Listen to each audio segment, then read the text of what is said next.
Yo, welcome back to Infinite Investors, the home for all new and non-investors. I'm Curtis, and today we've got another investment video for you. Actually, it's a bit of a trading video for you. Last week, I posted a video how I made $2,319 and blah blah cents day trading Beyond Meat.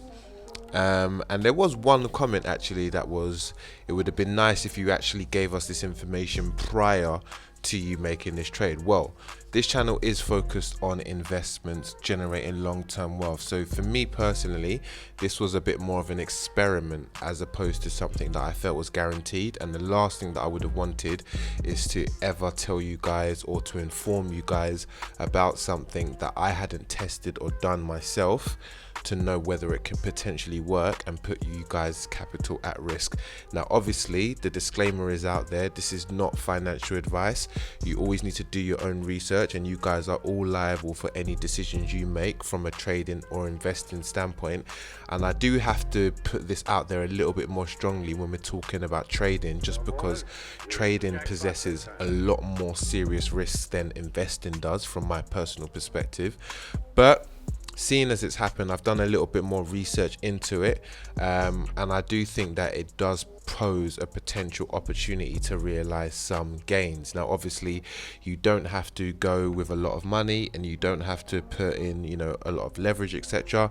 But I feel that in response to that comment, I am going to just explain to you what I'm trading, what type of event I'm trading, and how that potentially can give you some profit. And I'm going to tell you the next trade that I'm going to do. So if you want to know more, please like, please comment, please subscribe, help the channel get to 2,500 subscribers and get the world of investing and trading out to more people in a clear, simple and transparent manner. But first, I'm going to read this article from IG. What is an IPO lockup period and how do you trade it? The lockup period on a number of big name shares including Beyond Meat, Uber and Slack is due to expire soon.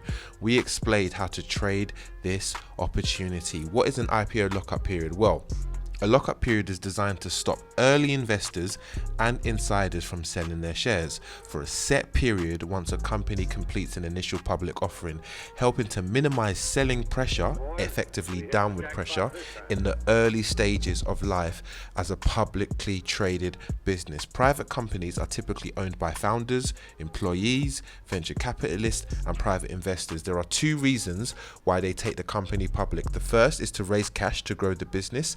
The second is so they can cash in on some of their investment to date, which is the real important part of this specific trading event. Now, newly listed businesses decide how many shares to float, but it's not uncommon for founders or early investors to retain large stakes in the business after the IPO.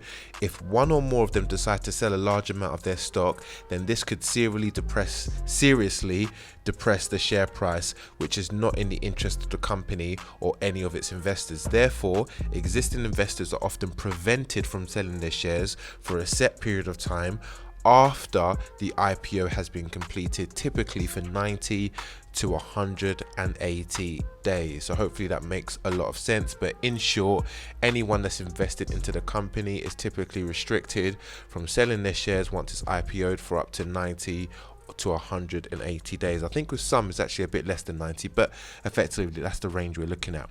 Ultimately, lockup periods are all about providing support to the share price, avoiding volatility, and stabilizing the market for shares in the initial months after listing. What happens to a company's share price after the lockup period expires? This means the largest shareholders in the business can only freely sell their shares after the IPO lockup expiration.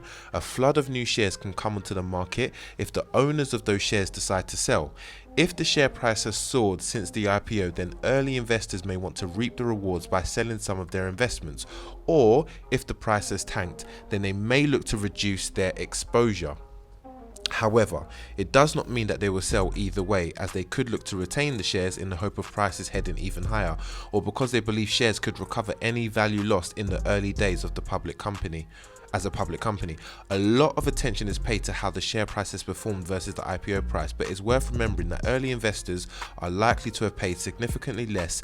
This means many early investors will still be able to book a profit even if the share price has performed poorly after the IPO. So this is basically saying that some people may decide to sell because the share price has risen, some people may decide to sell because the share price is falling and they still got in quite cheap.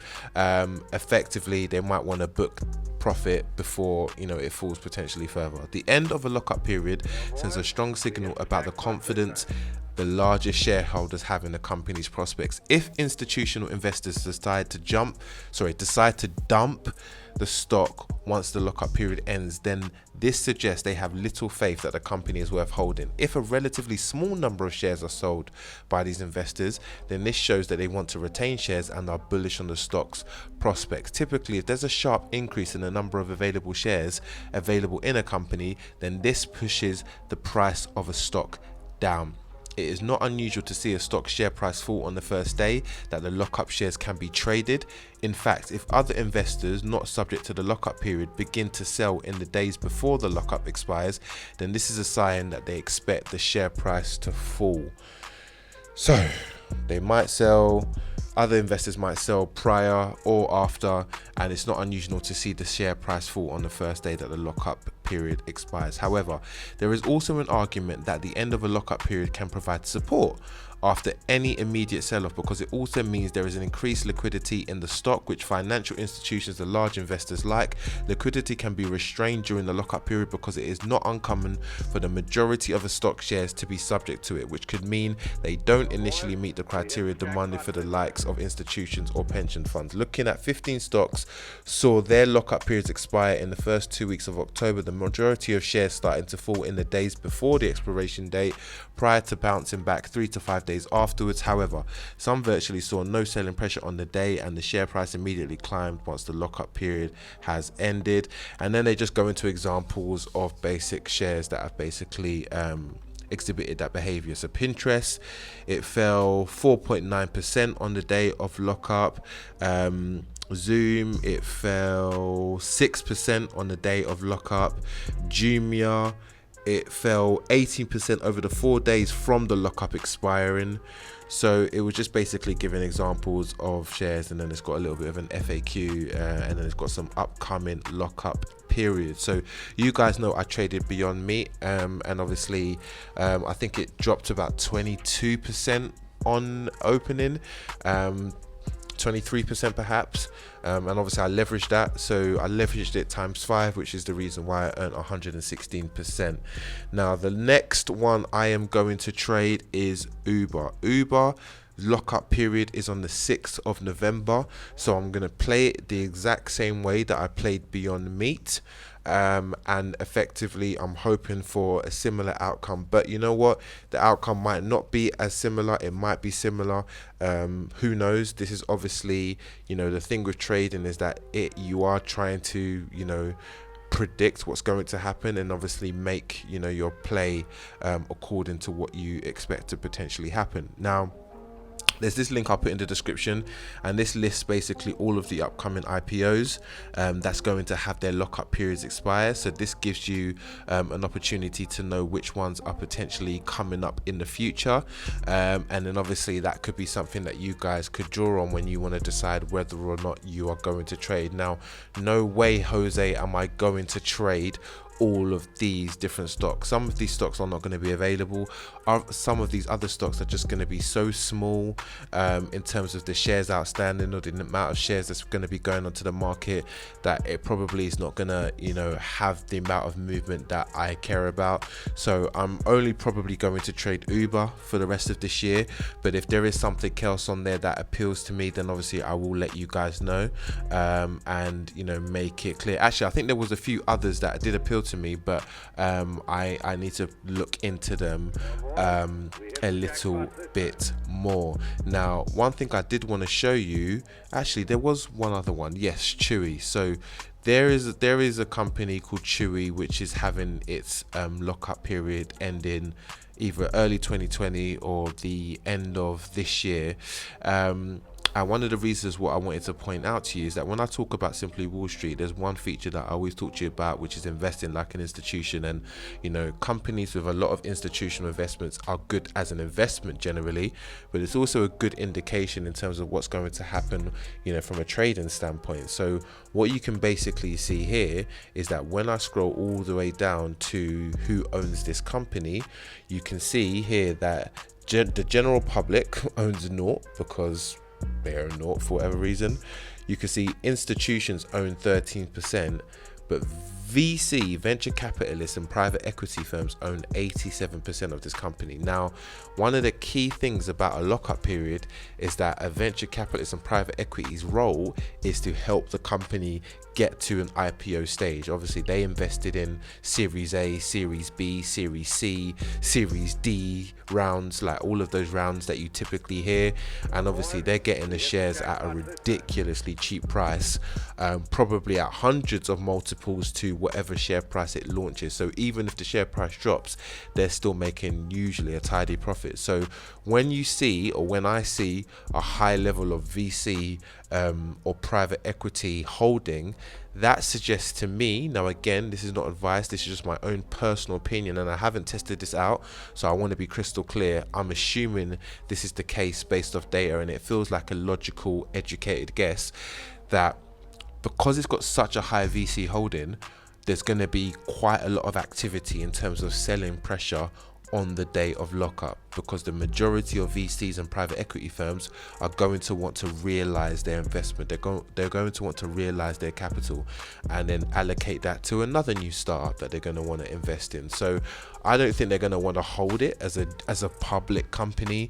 Their job is to take the company public, take their profit, and then find the next new hot startup, Silicon Valley startup, or, you know, wherever the startup is around the world, and then obviously invest into it. So things like this for me suggest to me that there is a definite selling opportunity. We always talk about buying opportunities, now we're talking about selling opportunity. There's a different selling or shorting opportunity personally, but obviously definitely don't risk it too much if this is something that you are potentially looking to do. But yeah, I wanted just to kind of give you that information. And it's, you know, it's obviously, you know, down to you guys to decide whether or not you want to trade. But I think within the case of context of Uber feels like one that is definitely worth having a punt on. I see it probably having a similar behavior to Beyond Meat, and so I am going to basically, you know, execute that trade for the 6, and hopefully within you know, not so long a time, within a few minutes, or, you know, within 5 minutes, 10 minutes, however long it takes, my trade can close in a decent level of profit. So yeah, hope you found this information useful. I don't know how much trading info I'm going to do for the rest of this year. I haven't decided. One of the reasons is I'm a little bit OCD, as you guys have already known if you follow this channel, and I do still want to keep this channel focused on long-term wealth generation, investing, all of the stuff that I personally believe matters the most.